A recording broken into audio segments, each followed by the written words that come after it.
જે સૌથી પહેલા વાત કરીશું વરસાદની। ક્યાં કેટલો વરસાદ વરસ્યો છે, કયા ઝોનમાં કેટલો વરસાદ છે અને તેની સાથે સાથે અત્યાર સુધીમાં ગુજરાતમાં કેટલો વરસાદ વરસી ગયો। સૌથી પહેલા વાત કરીશું નવસારી જિલ્લાની। નવસારી જિલ્લામાં ધોધમાર વરસાદ છે। ગણદેવીમાં 6 ઇંચ જેટલો વરસાદ વરસ્યો છે। જલાલપોરના ખરસાડ ગામમાં પણ પાણી ભરાયા। આ તરફ ઘૂંટણસમાં પાણી ભરાતા લોકોને અવરજવરમાં પણ તકલીફ પડી।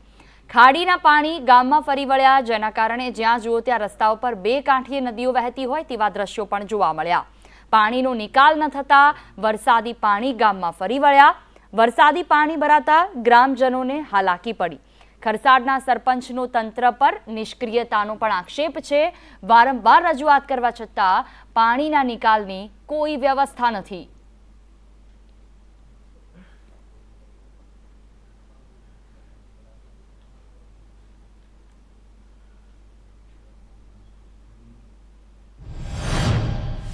વાત કરી નવસારી જિલ્લામાં કાવેરી નદીમાં જળસ્તર વધ્યું છે। પાણીની આવક વધતા લો લેવલ બ્રિજ ડૂબ્યો છે। અંતરિયાળ ગામને જોડતો બ્રિજ પાણીમાં ગરકાવ થઈ ગયો। લો લેવલ બ્રિજ પાણીમાં ગરકાવ થતા લોકોને હાલાકી પડી છે। નવસારી જિલ્લામાં વરસાદનું જોર યથાવત છે।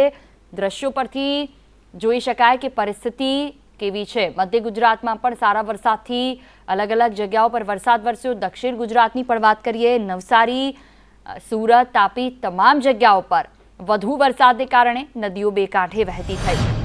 વાત કરીએ નવસારીના ગણદેવી તાલુકાની કે જ્યાં ધોધમાર વરસાદ વરસ્યો છે। અમલસાડ ગામની સોસાયટીઓમાં પણ પાણી ભરાયા। 6 ઇંચથી વધુ વરસાદ પડતા લોકોને અહીંયા હાલાકી પડી। શ્રીરંગ સોસાયટીના 50 ઘરો છે કે જ્યાં પાણી ભરાઈ ગયા છે। ઘરવખરી પણ પલળી ગઈ છે। ફર્નિચર પણ પાણીમાં તણાઈ રહ્યું છે।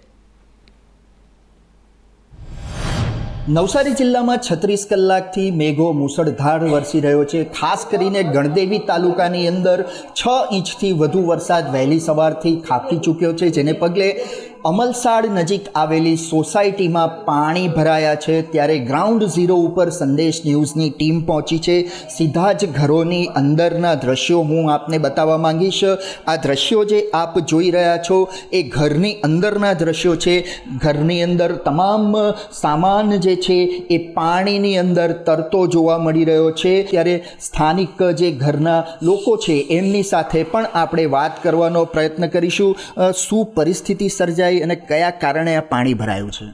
એકચ્યુઅલી પાણીનું એવું છે કે અમારા સોસાયટીમાં પહેલેથી છે ને પાણી, અમારી સોસાયટી નીચી છે ને પાણીનું જે ડ્રેનેજ લાઈન ખરી ને એ પાણી અમારું જુએ એ પ્રમાણે નીકળતું નથી। એટલે જે સફાઈ થવી જોઈએ દિવાળી પર વરસાદ પહેલાં જે ક્લિનિંગ થાય ને એ ક્લિનિંગ બી નથી થયેલું ને અત્યારે ડ્રેનેજ લાઈન માટે એક્સ્ટ્રા મને પેલું લાઈન આપવાના હતા, એ લાઈન બી કહેતા છે કરવાના છે પણ થયું નથી ને આ વખતે એવું છે કે ક્લિનિંગ થઈ નથી એટલે પાણીનો જે સોર્સ છે જે નીકળવું જોઈએ એ પાણી ક્લિયર નીકળતું નથી। અમે સવારના ઉઠી તેમજ પાણીમાં પગ મૂકવા પડે છે। તો આવી સ્થિતિ અમારે 2 વર્ષથી થાય છે। આના પહેલાં પણ થતું પણ પાણી ઉતરી જતું હતું। તો આ પાણીનો નિકાલ જોઈએ છે અમને ને આ સ્થિતિ કદાચ આટલા સારા ઘરોમાં તો નહીં જ થાય ને આવી ડ્રેનેજનું થવા જોઈએ। આઈ ગેસ પ્રોબ્લેમ બહુ છે। પાણીનો નિકાલ, વરસાદી પાણીનો નિકાલ ન થવાના કારણે આ સ્થિતિ સર્જાય છે। 6 ઇંચથી વધુ વરસાદ ખાબક્યો છે, પરંતુ સાથે જ અહીંયા પાણીનો જે નિકાલ નથી થઈ રહ્યો તેને પગલે લોકોના ઘરોની અંદર પાણી ભરાયા છે। સમગ્ર સોસાયટીની અંદર પાણીનો ભરાવો થયો છે, જેને લઈને લોકો હાલ હાલાકીનો સામનો કરી રહ્યા છે। રાજન રાજપૂત, સંદેશ ન્યૂઝ, નવસારી। આ તરફ વલસાડ શહેરની વાત કરીએ, જ્યાં મેઘરાજા મન મૂકીને વરસ્યા, જેના કારણે અનેક વિસ્તારોમાં વરસાદી પાણી ભરાઈ ગયા છે। માત્ર 2 કલાકમાં લગભગ 3 ઇંચથી વધુ વરસાદ વરસ્યો છે। વરસતા શહેરના અનેક વિસ્તારો છે કે જ્યાં પાણી ભરાઈ ગયા। વલસાડ શહેરની મિશન કોલોનીના પાછળના ભાગે આવેલા ઈસુ બેથલ હોમ વિસ્તાર કે જ્યાં અનેક ઘરમાં કમરસમાં પાણી ભરાઈ ગયા। વરસાદી પાણી પણ ઘૂસી ગયા છે, જેના કારણે લોકોને હાલાકી પડી। ઘરવખરી ક્યાંક પલળી ગઈ છે। દક્ષિણ ગુજરાત, ઉત્તર ગુજરાત તમામ જગ્યાઓ પર આ પ્રકારની પરિસ્થિતિ જોવા મળી। કેટલીક એવી જગ્યાઓ છે કે જ્યાં વરસાદ જ નથી વરસ્યો અને કેટલી એવી જગ્યાઓ છે કે જ્યાં ઘરવખરી પલળી ગઈ છે। વાવણી લાયક વરસાદ વરસતા ખેડૂતોએ વાવણી તો કરી દીધી, પરંતુ ખેતરોમાં પાણી ભરાતા કંઈક આવી પરિસ્થિતિ પણ સર્જાઈ। વલસાડના ઉમરગામની વાત કરીએ, ઠેર ઠેર પાણી ભરાયા છે। ઉમરગામમાં 2 કલાકમાં 2 ઇંચથી વધુ વરસાદ વરસી ગયો। જીઆઈડીસી વિસ્તાર પાણી થઈ ગયું છે। જીઆઈડીસીની કંપનીઓમાં પાણી ભરાતા હાલાકી સર્જાઈ છે। ઉમરગામમાં નીચાણવાળા એવા વિસ્તારો છે કે જ્યાં પાણી ભરાતા વાહન ચાલકોને ખૂબ હાલાકી પડી છે।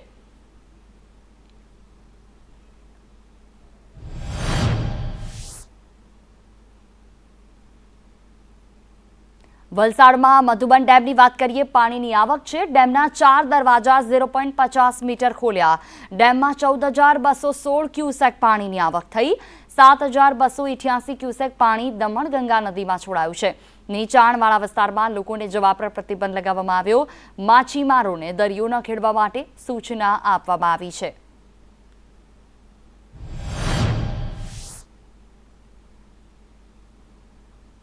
આ તરફ વલસાડના પલસાણામાં કે જ્યાં ખાડીમાં કાર ફસાઈ હતી। પલસાણા નજીક ગંગાજી ખાડીમાં કાર ફસાઈ। ગંગાજી ખાડીના નાના પુલ પર પાણી ફરી વળ્યા। કાર ચાલક ખાડીમાં ફસાતા રેસ્ક્યુ કરવામાં આવ્યું। સ્થાનિકોએ રેસ્ક્યુ કરી કાર ચાલકને બચાવ્યો હતો। બેરિકેડિંગ છતાં કાર ચાલક પુલ પરથી પસાર થયો, જેના કારણે આ પરિસ્થિતિ સર્જાઈ।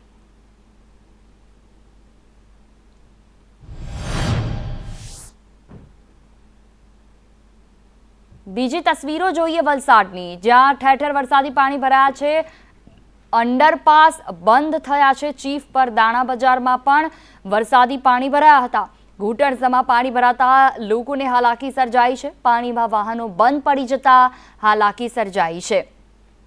વરસાદને કારણે રસ્તાઓ પર પણ પાણી ભરાઈ ગયા।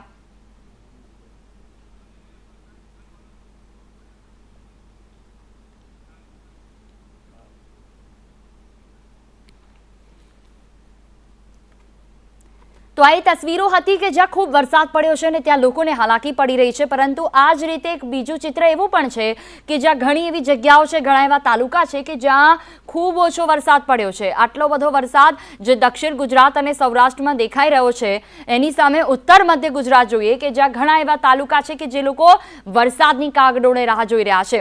રાજ્યમાં અત્યાર સુધીમાં 28.12% જેટલો વરસાદ વરસ્યો।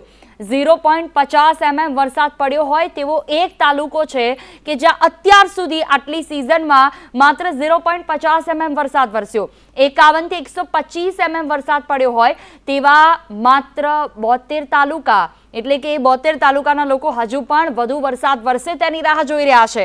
126 થી 250 mm વરસાદ પડ્યો હોય તેવા 89 તાલુકા છે આખા ગુજરાતમાં, અને 0.50 mm તેવો એક તાલુકો કે જે વરસાદ માટે વલખા મારે છે। 126 થી 250 mm વરસાદ પડ્યો હોય તેવા 89 તાલુકા છે। ગુજરાતમાં અત્યાર સુધી ક્યાં કેટલો વરસાદ છે તે આપને બતાવી રહ્યા છે। 501 થી 1000 mm સુધીનો વરસાદ પડ્યો હોય તેવા 30 તાલુકા છે। તો કચ્છમાં સરેરાશ 485 mm વરસાદ વરસતો હોય છે। કયા ઝોનમાં સૌથી ઓછો વરસાદ છે તેની વાત કરી રહ્યા છીએ। તેની સામે અત્યાર સુધી માત્ર 169.30 mm જ વરસાદ વરસ્યો છે। જે રીતે હવામાન વિભાગ અને ઘણા એવા આગાહીકારોએ આગાહી કરી હતી કે જુલાઈ અને ઓગસ્ટ તો ભરપૂર રહેશે, પરંતુ હજી ઘણા એવા વિસ્તારો છે કે જે વરસાદ માટે રાહ જોઈ રહ્યા છે। ઉત્તર ગુજરાતની વાત કરી કે જ્યાં સરેરાશ 730 mm વરસાદ વરસ્યો છે અને તેની સામે અત્યાર સુધી 134.90 mm વરસાદ વરસ્યો છે। તો મધ્ય ગુજરાતમાં સરેરાશ 811 mm વરસાદ વરસે છે અને લગભગ વરસાદની મોસમ કે જે અડધે સુધી પહોંચી ગઈ છે ત્યાં અત્યાર સુધી 151.80 mm જ વરસાદ વરસ્યો છે। હજી પણ ઘણા એવા વિસ્તારો કે જે વરસાદ માટે વલખા મારે છે। સૌરાષ્ટ્રમાં સરેરાશ 738 mm વરસાદ વરસે છે, જ્યાં વાત કરીએ તો અત્યાર સુધીમાં માત્ર 277.03 mm વરસાદ જ વરસ્યો છે। લગભગ 300 થી 400 mm વરસાદ કે જે હજી પણ સૌરાષ્ટ્ર માટે જરૂરી છે। દક્ષિણ ગુજરાતમાં જે સરેરાશ 1492 mm વરસાદ વરસતો હોય છે ત્યાં અત્યાર સુધી માત્ર 475.65 mm જ વરસાદ વરસ્યો છે। એટલે કે લગભગ 1000 mm જેટલો વરસાદ કે જે હજી પણ દક્ષિણ ગુજરાતમાં પડી શકે છે। ઉત્તર ગુજરાત અને મધ્ય ગુજરાતમાં અત્યાર સુધીમાં સૌથી ઓછો વરસાદ વરસ્યો છે. દક્ષિણ ગુજરાત અને સૌરાષ્ટ્ર કે જ્યાં ચોમાસું વિધિવત રીતે બેઠું એ પછી વરસાદ સારો એવો નોંધાયો છે. ઉત્તર ગુજરાતમાં 18.48% વરસાદ નોંધાયો છે. મધ્ય ગુજરાતની વાત કરીએ 18.72% વરસાદ નોંધાયો છે.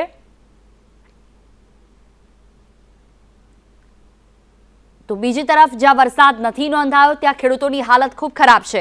એક તરફ વાવણી લાયક વરસાદ થોડો ઘણો થતાં તેમણે વાવણીની શરૂઆત તો કરી દીધી, પરંતુ જોઈએ તેટલું પાણી નથી મળતું.